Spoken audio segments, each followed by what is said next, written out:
the drivers of democracy and how it affects economics, I think, are really the pillars of this theory that they propose as to why nations fail, basically. Hmm. They Roll wrote credits. roll credits. They wrote a paper. I don't remember when, but it was called "A Theory of Political Transitions," and it basically models society in a game theoretic fashion.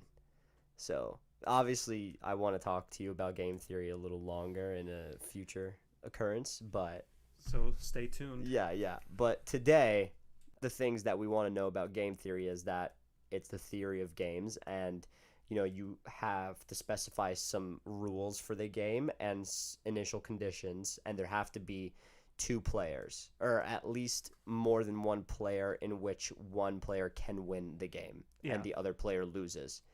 So, these initial conditions are societies are either democratic or non-democratic. There is a poor agency, a large poor agency, and a small rich agency.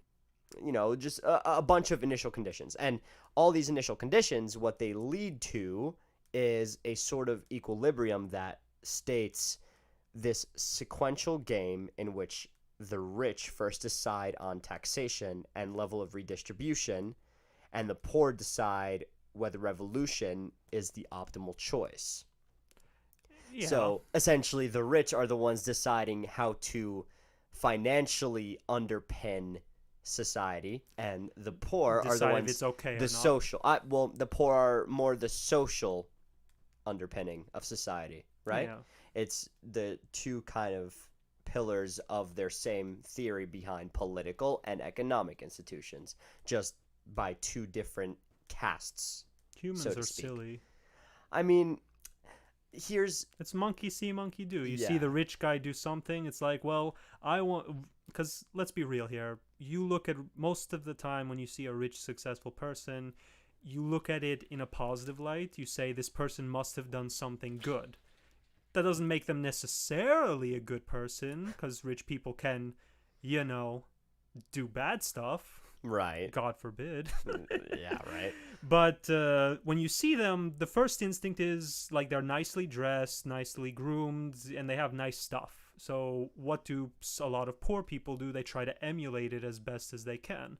And a friend of mine, he said in like the 1920s, 30s, like rich people would wear like top hats and suits in public. So, what did society do? They wore top hats and suits in public. Everyone copied them because this is what was like the I feel like cool is the inappropriate term, but I feel it's like this was the popular thing to do because if the rich are doing it, if the like well-respected people are doing it and you want to be seen as well-respected, you're like dress for success. So I'm going to dress like them.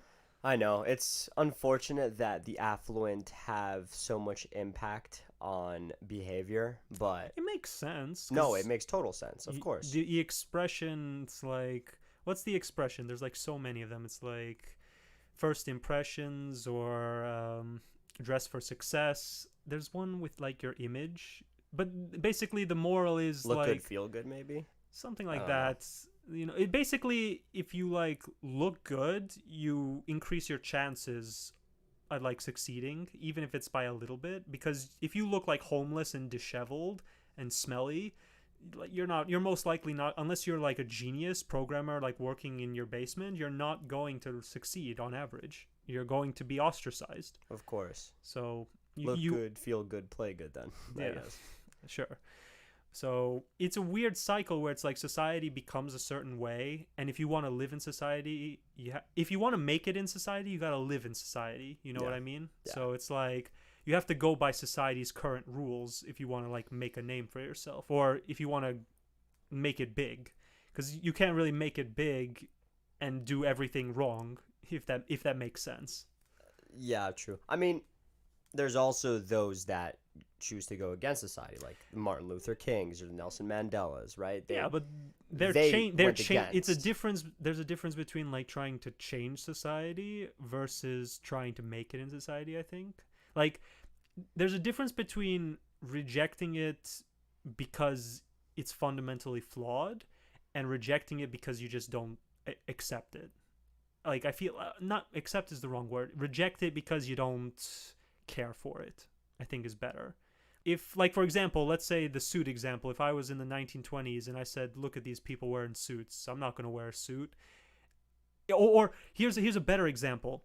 It's like, you know, that like stupid hypothetical that you hear on the media always, is like that dream where you're like naked in school, and it's like, and everyone's like pointing and laughing at you. Okay. And there was a weird reversal of that where you imagine yourself in clothes and everyone else is naked, but they're still ostracizing you because you're the different one. And it's like, it's a weird phenomenon, because I don't think weird, I think it's just unfortunate. It's like, if you're the outcast, it doesn't matter how normal or sane you are, just so long as you're the outcast. It's weird, because people don't want to be the outcast, so they'll try their best to be in society. Okay, I see. So yes, you're right, there is a distinction, because, you know, when you're an outcast, you need to rally people behind this idea, and hopefully it's a morally and ethically sound idea. Hopefully. Yeah. This just takes me back to the guy that took those people to South America. I forget what it was called. Jim Jones in Jonestown, yeah. But anyway, so yeah, this two-stage sequential game, basically the potential loss of economic benefits by revolution, knowing that the poor majority would prefer, or what they would prefer, the rich have an incentive to propose taxation that doesn't provoke revolution, while at the same time they also need to find a quote-unquote balance. Don't steal everything. Well, no, it's the taxation applies to everyone, right? So they need to find a balance to something that does not cause them or cost them all their benefits. Oh, so as in they can't suffer. Yeah, rules right? for thee, not for me. I understand. Yeah, exactly. So as a result, democratization just refers to the situation where rich willingly increase monetary redistribution and franchise to the poor in order to avoid revolution, which means a lot of society, unfortunately, has to work for the interests of rich agents. Yeah. In democracies, at least. To a certain extent, but I think one very important thing, and I don't know if this book covers it, is the idea of social mobility. I agree with that too. Because, by the way, yes, there are rich people, but who is the rich isn't always the same group of people. Like, yeah, you have Bill Gates and Jeff Bezos, and who founded Amazon? Jeff Bezos, yeah. I was gonna say, I'm pretty sure that was the guy. Like, you have like your super duper billionaires and millionaires who will most likely stay in the top 1% forever.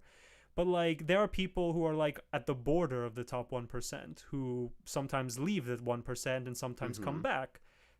They're not always that group of the elite, so to speak. And there are some people who go completely bankrupt, who go lose everything and then bounce back. Yeah. They for a brief period, they were not in the top 1%, were actually at the lowest, like 1% for a brief period of time. So in countries historically like India had no social mobility at all. You were born into your class, and if you're caste, right? Your caste, which was what they called classes in their ancient civilization. And basically the premise is there is no mobility. You're born into it and you stay that way. So if you're born poor, you stay poor. There is no up in the social ladder. In America, what makes it one of, if not the greatest countries in the world, is that is not a thing. There's no one stopping you from reaching the highest peak. Now, is it easy? No. Are there barriers? Yes. Does it suck? Oh, yeah. But you can do it. No one can legitimately stop you. Like, will people disencourage you, or will people like not like you? No one can lawfully stop Yeah, you. no one can we'll say that, because there are barriers caused by social stigmas or social other occurrences. It depends what you're trying to do, but like the main point is, if you're like dirt poor, zero money to your name, you can still be like the next billionaire within a few years with a lot of hard work and a little bit of luck. Yeah. That's a thing in America. A lot of other countries don't have that. Yeah. So, that's why America's it's literally called the land of opportunity, is because Right. it's one of, if not the most opportunistic places on earth. Well, when you think of it, America and other places, of course, has developed a economic inclusive institution or inclusive economic institution that was created by an inclusive political institution. So that is also not completely true in my opinion, but they defined it in vague terms because, America and all other countries have a lot more nuance to their political and economic explanations. Yeah, no country is the same. Even America, you go from one state to the other, it's vastly different. Yeah, exactly. And obviously we know that political inclusivity in the US has not always been a thing.